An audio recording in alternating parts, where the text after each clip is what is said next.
I'm Jake. I'm 38, married, 2 kids, Sam's 9, Lucy's 7, and I used to believe in second chances, even for family. Especially for family. I grew up with that mindset drilled into me. Family sticks together no matter what. That's what my dad always said, usually right after ignoring something cruel my older brother just did or brushing off a snide comment from my mom with a tight smile. I used to think maybe I was just sensitive. Maybe I read into things too much. Maybe it was just my imagination that the spotlight always seemed to shine on everyone but me. But you know what's worse than realizing you were never the favorite? Realizing your kids inherited that same invisible status, and watching it happen in real time while everyone else pretends it's normal. It started slow, these things always do. Like that first winter scratch in your throat that doesn't quite go away.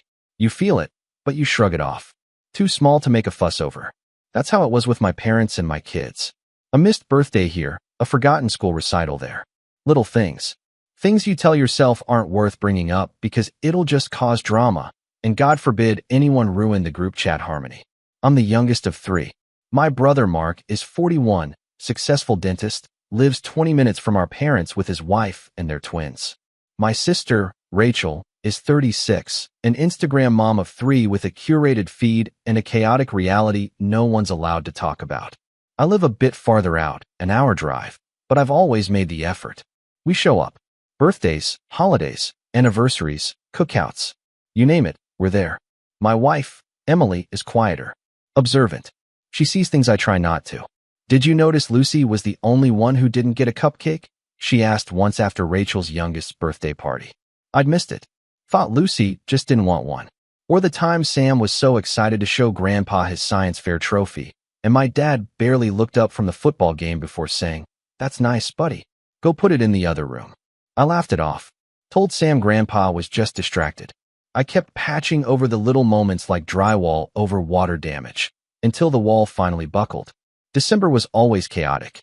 Our family does a big New Year's Eve bash, my mom's idea, because Christmas is too crowded and everyone's always too busy. That party has been tradition since before I had kids. It's the kind where everyone's dressed up, the kitchen is overflowing, and the champagne flows like a Pinterest dream. My parents go all out. There's music, catering, matching napkins, and speeches. Always speeches. Someone says something about the year behind us, and someone else toasts to a brighter future. This year, we showed up around 6. Emily in a dark green dress.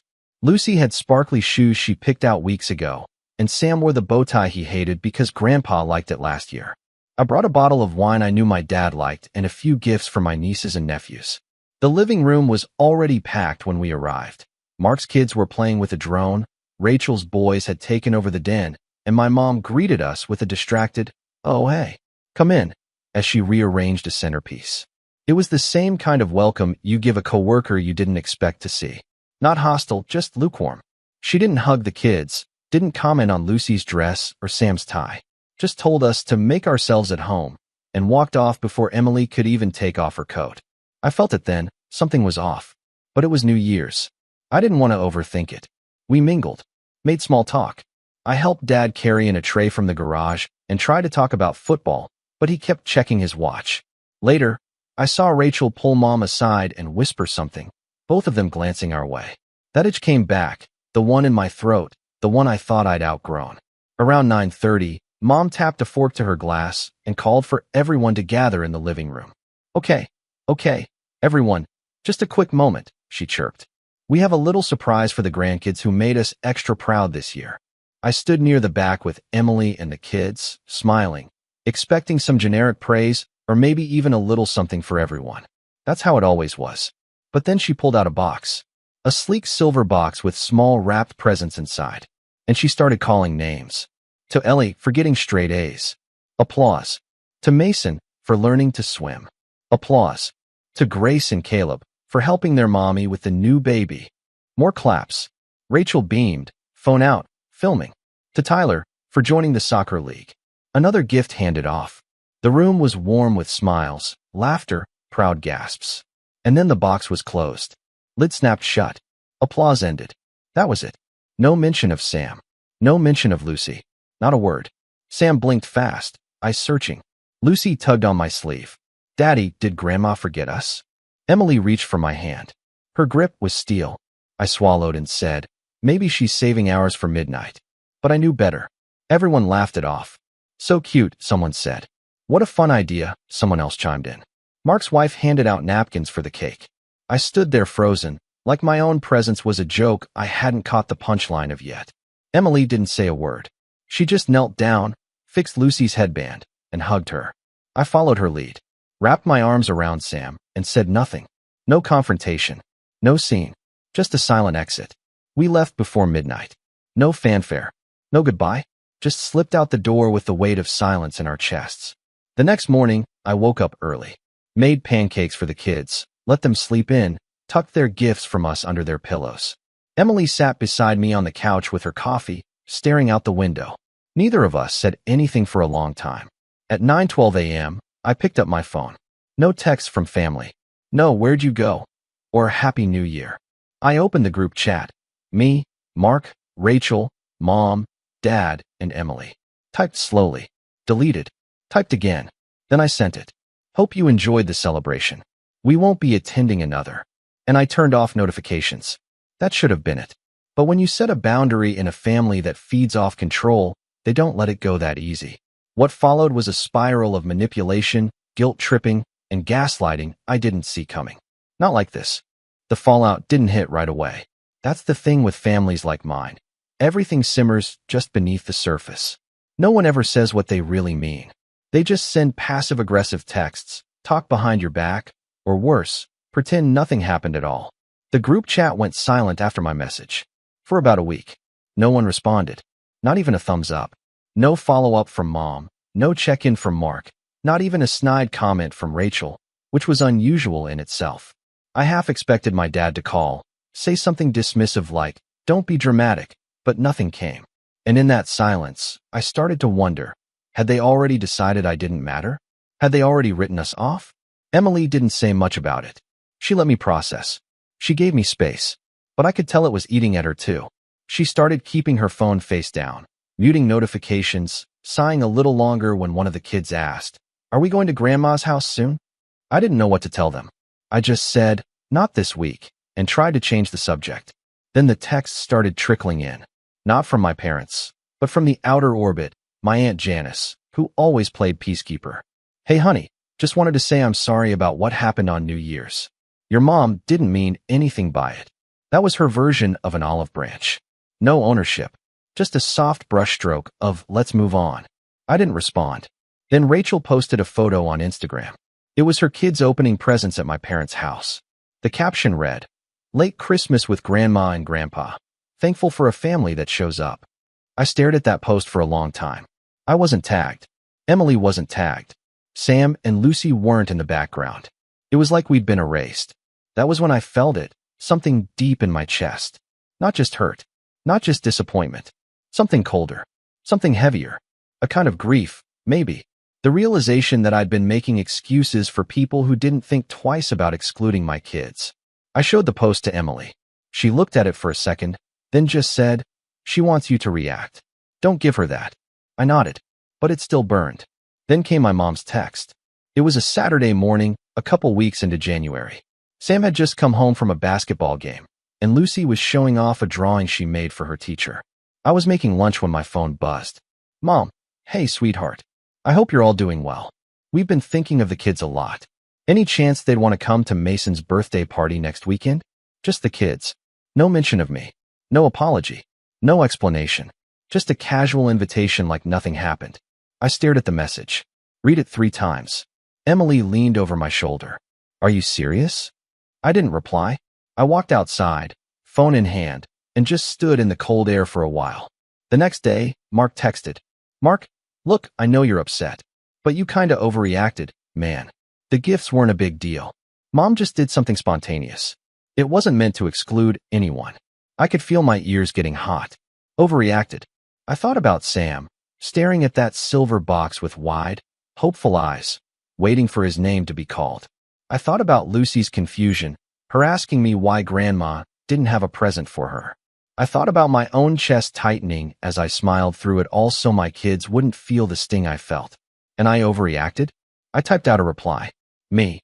If it wasn't a big deal, then why didn't anyone notice that my kids were the only ones who didn't get anything? Mark replied an hour later. Mark, I don't know, man. Maybe they just didn't do anything gift-worthy this year. No offense, but you've kinda distanced them from the family anyway. That was the moment something snapped. I called Emily into the room. Showed her the text. She didn't even blink. There it is, she said. I didn't reply to him. Instead, I sat down and started writing things down. Just bullet points at first. Instances I'd let slide. Comments, exclusions, slights. Things I'd tucked into the back of my mind and labeled not worth fighting over. But looking at them all in one list, it was undeniable. Sam's birthday party last year. My parents didn't come. They had a dentist appointment with Mark's family that magically lasted 6 hours. Lucy's ballet recital. Mom showed up halfway through and left before it ended. When Sam won second place in the science fair, I sent a photo to the group chat. Rachel sent a thumbs up. No one else responded. I'd spent years brushing this stuff off, pretending it wasn't targeted, telling myself I was just being sensitive. But now it was bleeding over into my kids' lives. And that's where I drew the line. I didn't send the kids to Mason's party. Instead, I took them out that weekend, trampoline park, burgers, movie night. Emily and I made the whole day about them. They didn't even ask about their cousins. But on Monday, I got a call from my dad. That was rare. Hey, I said, keeping my voice flat. Jake, he said, we need to talk. About this behavior. You're setting a bad example for the kids. Rachel said Lucy told Mason she wasn't allowed to go to his party because their grandma didn't love her. I felt something twist in my stomach. That's not what we told her. Well, it's what she said. And now Rachel's upset. I let out a slow breath. Maybe Rachel should have thought about that before posting that picture. Dad sighed, like I was exhausting. You've always taken things too personally. I'm calling because I want to fix this. Fix it how? Well, maybe we could all get together. Talk it out. Clear the air. I sent a message saying we wouldn't be attending anything else. I said. That includes talks. Silence. Then he said, so you're punishing everyone for something that wasn't even malicious? I almost laughed. You keep calling it not malicious as if that changes how it felt. Another pause. You're being selfish, Jake. Click. I didn't even realize I'd ended the call until I saw the home screen light up again with another incoming call. Emily came into the room, saw my face, and said, enough. Let's cut them out. I wanted to. God, I wanted to. But part of me still hesitated. That part of me that grew up believing family was everything. That part of me that remembered Christmas mornings and summer BBQs and my mom singing along to oldies in the kitchen. I wasn't ready to torch the bridge, but I was ready to build a better one. One where my kids didn't have to sit at the bottom of a hierarchy they didn't create.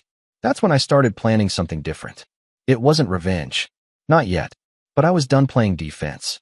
Then came the final straw. It was the first week of February. Lucy came home from school with a handmade Valentine's card. She'd written one for everyone she loved. Me, Emily, Sam, even our dog. She made one for Grandma too. I found her in the kitchen taping it to an envelope. What's that, sweetheart? I asked. She smiled. I'm mailing this to Grandma. I want her to know I still love her, even if she forgot. That sentence hit me like a freight train. Even if she forgot. I didn't stop her. I drove her to the mailbox myself. A week later, Lucy asked if Grandma got her card. I said I didn't know. The next day, Rachel posted another picture. It was a stack of cards on my parents' kitchen table. The caption read, so grateful for all the love. The grandkids are the sweetest love letter. I zoomed in. Every card was from her kids. Mason's handwriting. Grace's pink crayon. Caleb's scribbles. Lucy's wasn't there. Emily saw it too. She didn't say a word. She just walked out of the room. That night, I sat in the garage, staring at the old boxes of family photos we never unpacked when we moved. And something settled in me. Something cold. Something quiet. Not rage, clarity. They weren't going to change. They weren't going to wake up one day and realize what they'd done. There would be no apology, no reckoning, no acknowledgement. Just more parties we weren't invited to. More milestones they'd miss. More passive-aggressive texts and photos with us cropped out. But I wasn't going to let them rewrite the story. I was going to write a new one. And they were going to watch it unfold. But I needed a plan. And I needed to start with something small. Something symbolic. Just enough to let them know. We saw everything. And we weren't staying quiet anymore. The house was quiet that night. Too quiet. Lucy had gone to bed early after brushing her teeth in silence. Sam played on his tablet with that same blank stare he wore the day his team lost their first tournament. Emily had curled up on the couch under a blanket, not saying much. I could hear the hum of the fridge, the occasional whir of the heat kicking on, and the soft creak of the walls settling. But inside me, everything was loud. I sat at the kitchen table with a cup of tea I hadn't touched, staring at the phone screen like it might suddenly spit out an apology. Something, anything, that could undo what Lucy had felt. What I had felt. But all it offered was the same post from Rachel. The one with the stack of cards. No Lucy. No acknowledgement. Just a curated display of love that excluded us entirely.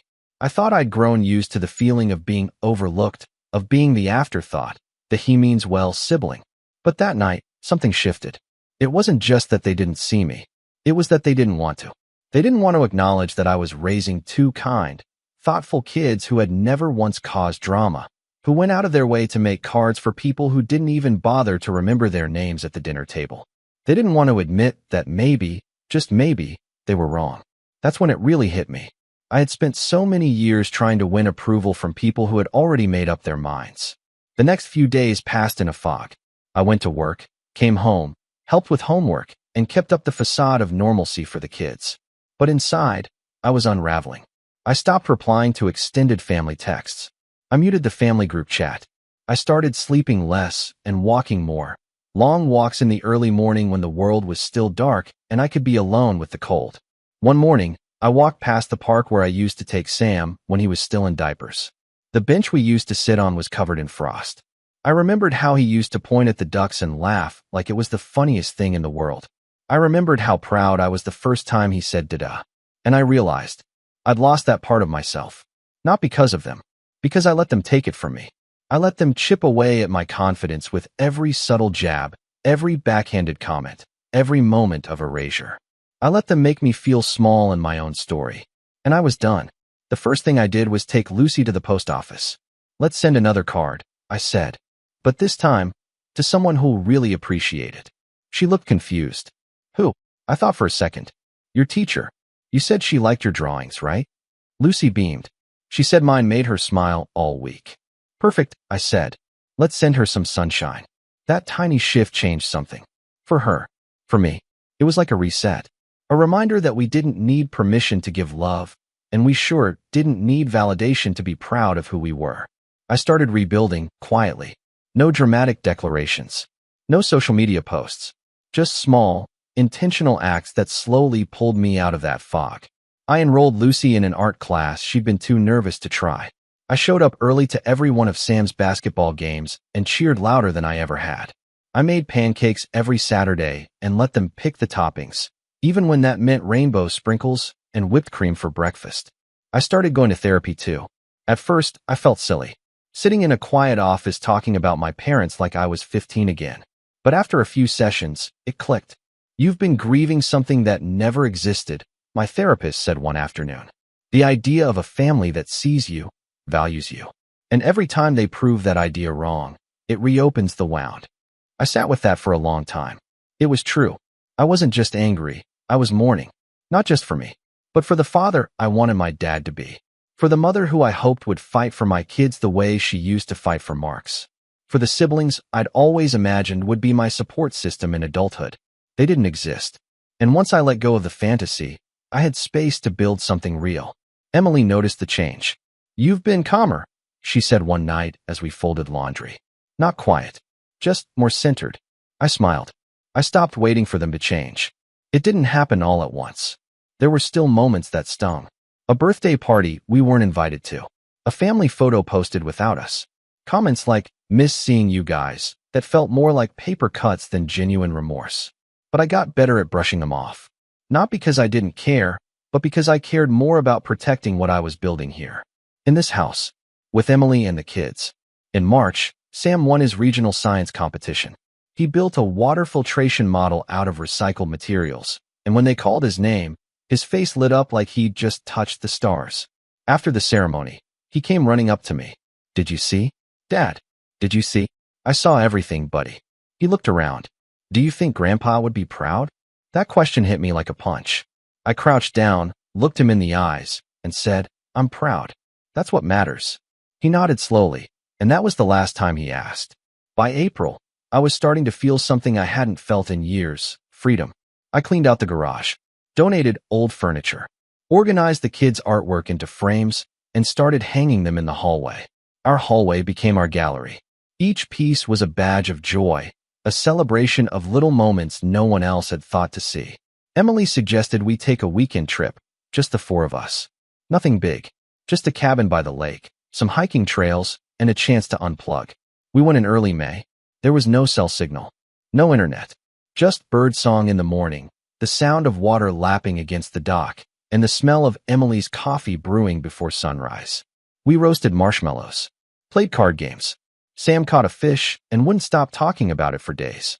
Lucy painted the lake with watercolors. Emily read books on the porch, and I watched them all, feeling something in my chest expand. Not in a loud, triumphant way, in a quiet, steady way, like breathing after holding your breath for too long. That weekend, I made a decision. I was done being passive, done waiting for them to notice what they'd lost. They wouldn't, and that was fine, but they were still posting, still parading their curated version of family on Facebook and Instagram, still presenting themselves as the warm, loving grandparents with a house full of laughter. And I knew it wasn't true, so I started documenting our own story, not for revenge, for record. I created a private Instagram, just for us, just for the moments that mattered. Emily baking with Lucy, Sam presenting his science project, our hikes, our inside jokes, our pancake Saturdays. No hashtags, no captions fishing for approval, just truth. Eventually, people noticed. Old family friends, former neighbors, co-workers. They'd comment quietly, "Your kids look so happy. You seem so grounded. Looks like a beautiful life." And it was. Without them, that realization was both painful and liberating. It was June when I got the letter. Not a text, not an email, an actual letter in my mailbox, addressed in my mother's handwriting. I stood in the driveway for 10 full minutes before opening it. Inside was a folded card. On the front, a picture of a tree. Inside, just one line: "We'd like to talk. Before the holidays." No signature. I brought it inside, laid it on the counter, and stared at it. Emily picked it up. "Read it. Put it back down." Then she said, "That's not an apology." "No," I said. "It's an opening." To what? That was the question. Part of me wanted to respond, to see if they'd changed, to give them the benefit of the doubt. But another part of me, the part that had rebuilt brick by brick, wasn't sure if I wanted to let them in again. I didn't answer right away. I let the summer pass. We built memories instead. And quietly, behind the scenes, I started planning something bigger, something they wouldn't see coming, something that wasn't about proving a point, but about setting one in stone. Because while I had found peace, they hadn't seen the cost of their choices. Not yet, but they would. The letter stayed on the kitchen counter for 3 days. By the time I finally picked it up again, the edges had curled slightly, absorbing the weight of our silence. I stared at the words, "We'd like to talk. Before the holidays." As if there might be something I missed, some hint of regret hidden between the lines. But no, it wasn't an apology. It was a preemptive move, a warning shot disguised as diplomacy. And the timing wasn't random. Summer was ending, and the holidays were inching closer. Thanksgiving, Christmas, New Year's, all the days that were once ours before they slowly stopped including us. I didn't tell Emily right away what I decided. I wasn't even sure it was a decision yet. But something had started to take shape in my mind. Not an outburst, not a confrontation, something quieter, smarter, something they wouldn't see coming. Because here's what I'd learned. They never see it coming when the scapegoat stops playing along. I started with the will. Not mine, theirs. See, a few years back, before everything fractured, my dad had insisted on making things official. He invited all 3 of us kids over one weekend, me, Mark, and Rachel, to talk about estate planning. It was a formal conversation over wine and cheese about what would happen to the house, the business shares, the lake property. At the time, I didn't care. I was uncomfortable just being in the same room while they divvied up assets that weren't even cold yet. But what I remembered, what stuck, was that Mark had insisted on being the executor. And Dad, of course, agreed. Rachel nodded along like it was all fair and reasonable. And me? I'd nodded too, even though I felt something gnawing in my gut. That night, Mark said to me in the kitchen, "It's just logistics, Jake. You're the furthest away anyway. As if that explained everything. But now, with the letter on the table and silence still humming in the group chat, I realized I needed to know more. Not out of greed, out of strategy. So I made a call. Not to my parents. To Eli. Eli and I had been roommates in college. He became an estate lawyer. We hadn't talked in years, but we were still connected on LinkedIn, and I knew he'd kept his practice small and private, just the way I needed it. When I told him I needed some guidance on family planning, he didn't hesitate. We met for lunch the next day. Over sandwiches and coffee, I explained everything. Not just the recent drama, but the years of subtle exclusion. The birthday parties. The favoritism. The final straw with Lucy's Valentine. Eli didn't interrupt much. Just listened and nodded, eyes sharp. When I finished, he leaned back and said, "So what do you want to do? Cut ties?" I shook my head. "No. I want to protect what's mine. And I want to be ready." He nodded. "All right. Then we start with your assets. Your will. Your trusts. Because if they ever come knocking, especially if your parents pass and Mark's in charge, you need everything airtight. I can also request a public record search. If they filed a will, it might be accessible, depending on how they structured it." 2 days later, Eli called me back. "They've got a trust set up, standard stuff. The house, the accounts, the property. Mark's the executor. Rachel's the secondary. You're mentioned, but not equally." I exhaled slowly. "Figures. Want to know what stood out?" "Sure. They've already transferred partial ownership of the lake property to Mark and Rachel. It's a quitclaim deed, filed last year." My stomach dropped. The lake property. The one my grandfather built. The one we all used to visit as kids. The one my father promised, years ago, would be shared equally. "This land belongs to the whole family," he'd said. Turns out, whole family meant something different to him. I didn't tell Emily right away. I needed time to think. Instead, I started laying the groundwork. Step 1, tighten my circle. I told Emily everything a few nights later after the kids went to bed. She didn't even blink. Just nodded and said, "We protect our kids. Period." Then I called my cousin Ben. Ben was the family outlier, like me. Grew up being compared to Mark and Rachel. The difference was, he stopped attending family functions 5 years ago after a fight over money and never looked back. We reconnected after I saw him liking one of our family photos on Instagram. When I told him what had happened over the holidays, he said, "Jake, I cut them out for a reason. You're just late to the party." "Yeah," I muttered. "But I want to do more than walk away." Ben chuckled. "You want to flip the script?" Exactly. Ben was in tech now, ran a media agency that specialized in brand image, digital storytelling, and reputation management. He'd built his own following by exposing fake family influencers, calling out curated toxicity with receipts. "You've got 2 things going for you," he said. 1, truth. 2, a documented history. You've kept everything. Photos, messages, proof.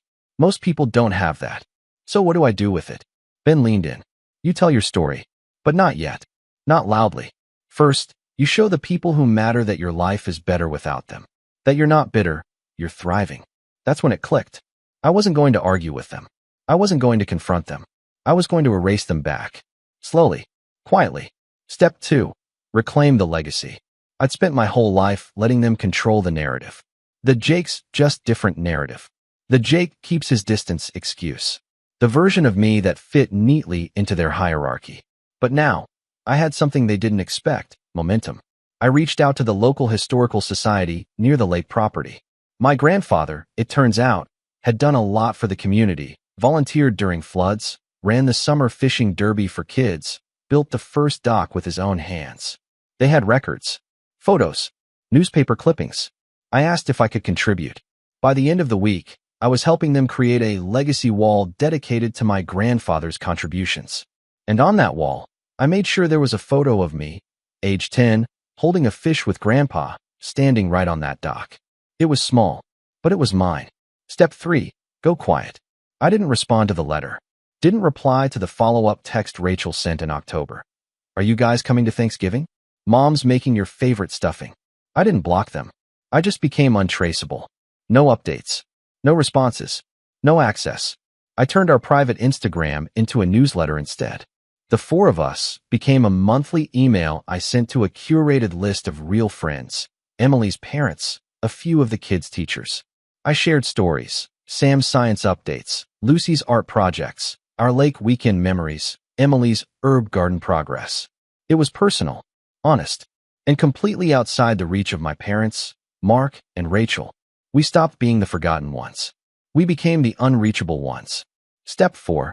Prepare the reveal. I wasn't planning to go public anytime soon. I wasn't planning to confront them in some dramatic Thanksgiving scene. But I did have something in mind. Ben helped me set up a private server, a cloud-based drive where I could upload photos, documents, text exchanges, and a full written record of our experience, organized chronologically. It was password protected, just in case. I'm not saying drop it now, he said. But if they ever try to smear you, if they ever start spinning the Jake abandoned the family narrative, you have this. I added to it little by little. The photo of Lucy's handmade card, screenshots of ignored texts, video clips of Sam's award ceremony, unclicked in the group chat, Rachel's Instagram captions, Dad's voicemail, the estate record showing the transfer of the lake house. All of it, quietly, carefully documented. Not to share yet, but to keep. For the moment they pushed too far. And something told me they would. The final step was the clean break. In early November, I wrote a letter. Not to them. To myself. I wrote everything I wanted to say, but never would. I poured it all out. The disappointment, the anger, the guilt, the grief. I let myself mourn the parents I thought I had, the siblings I wanted, the idea of a united family. Then I folded it up, put it in an envelope, wrote enough on the front, sealed it. I burned it in the fireplace that night while Emily sat beside me, the kids asleep upstairs. And when the flames died down, I felt lighter. It wasn't closure, but it was peace. For the first time in years, I wasn't waiting. I wasn't hoping. I was ready. Ready for the holidays. Ready for the final play. Because when the invitations arrived, when they dared to send another photo, another text, another card designed to guilt us back into submission, I'd be holding all the cards. And they wouldn't even know it. Not yet, but soon. It came, as I knew it would, 2 weeks before Christmas. A glossy envelope in our mailbox, addressed to the Armstrong family, handwritten in my mother's careful, almost obsessive cursive. I didn't open it right away. I let it sit on the dining table while I made tea, while Emily wrapped gifts in the other room, while Lucy hummed carols under her breath and Sam stared into the fireplace, lost in thought. The envelope caught the light like it knew what it was carrying, like it had purpose. I opened it after the kids went to bed. Inside was a tri-folded card with a gold-embossed pinecone wreath on the front. Inside, printed in elegant script, "Please join us for our annual Armstrong family Christmas brunch. December 24th at 10 a.m. Bringing together the ones we love most. Pajamas encouraged, mimosas provided." And just below, in ballpoint pen, "Would love to see the kids. Let's reconnect." No signature, no apology, just a passive invitation designed to rewrite the narrative. Pretend nothing happened. Paint us as the ones who withdrew. Emily found me standing by the sink, the card still in my hand. "They sent it, huh?" I nodded. "They're trying to play nice before they rewrite the story." She didn't say anything for a moment. Then, "Are we ready?" I looked at her, and something in me settled. Yeah, we are. The revenge, if you can even call it that, wasn't loud. It wasn't a dramatic speech at the Christmas table or a tearful confrontation in the snow. It was surgical, clean, measured. It began with the reply. I wrote back, not with sarcasm, not with anger, with clarity. "Thank you for the invitation. We will not be attending. We've made other plans this year and going forward. Please respect our space. We wish you the best." I sent it by registered mail. A signature required. They received it 2 days later. No response. But I knew that wouldn't be the end. Sure enough, Rachel posted a photo the next week. Her living room decked out like a Hallmark set, her kids in matching reindeer onesies, Mark and his wife in the background laughing with glasses of eggnog. And the caption? "No matter how hard the year gets, we choose love, grace, and family. We're stronger together." A subtle shot across the bow. A setup. Then, a comment appeared under the post. From one of Rachel's followers. A mutual we both knew from years ago. "Where's Jake and his family? Miss seeing their adorable kids in these." Rachel responded with a heart emoji and, "Some people choose distance. We still love them." That was the spark I'd been waiting for. Not to lash out. To correct the record. I opened the cloud drive Ben had helped me build. I scrolled through the folders. One in particular had been building all year. Evidence of exclusion.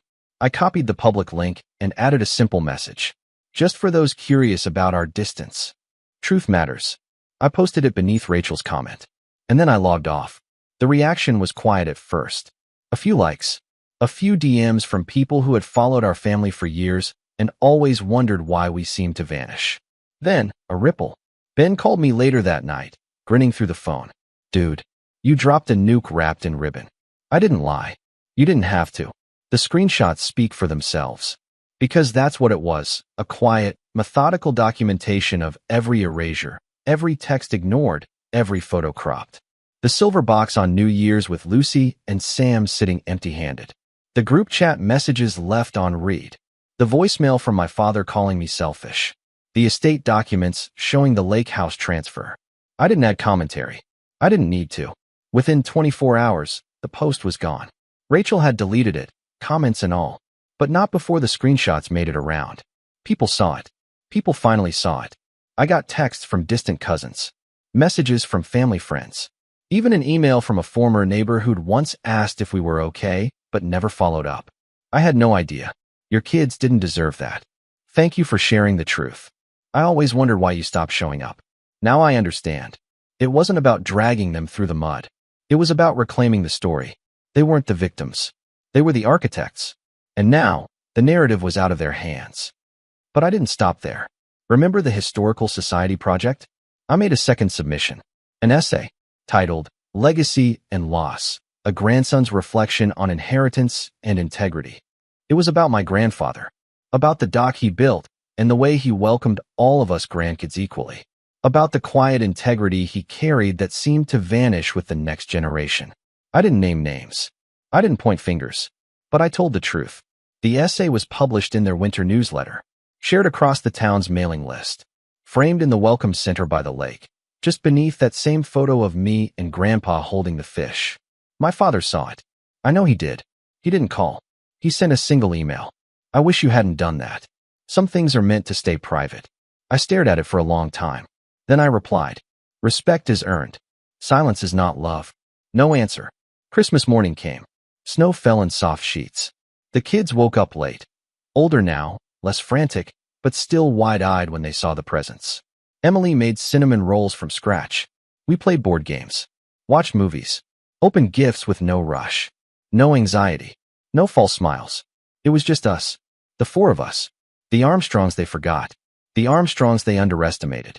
Sam gave me a hug before bed and said, "This was the best Christmas ever." Lucy added, "I didn't miss anything." I smiled. Me neither. The fallout? Predictable. The group chat eventually burst to life with carefully worded outrage. Mark sent a message. "What you did was cruel. You aired private family matters." Rachel chimed in. "You humiliated Mom. She's been crying for days." Mom herself wrote a separate message. "You broke my heart, Jake. I was trying to fix things." And Dad? He didn't message. He called. I didn't answer. I sent a photo instead. It was Lucy's Valentine's card, the one they never acknowledged. Underneath, I added a caption. "This was your moment to fix things. You chose to ignore it. We chose not to be ignored anymore." I left the group chat after that. Deleted it from my phone. Blocked the numbers. I wasn't angry. I wasn't vindictive. I was done. Ben told me later, "You didn't just win. You rewrote the ending." And maybe that's true. But to me, it didn't feel like winning. It felt like healing. It felt like carving out space in the world where my children never had to question their worth, where they never had to shrink themselves to fit someone else's comfort, where love wasn't conditional, where family meant belonging. And that was worth everything. As I tucked Lucy in that night, she asked, "Will we ever go back to Grandma's?" I kissed her forehead. "No, sweetie. We don't go where we're not celebrated." She smiled sleepily. Good. Then she rolled over and fell asleep in peace. So did I, for the first time in years. And in that silence, I understood something my parents never did. Sometimes, the real inheritance isn't land or money. It's the freedom to walk away and the power to never look back.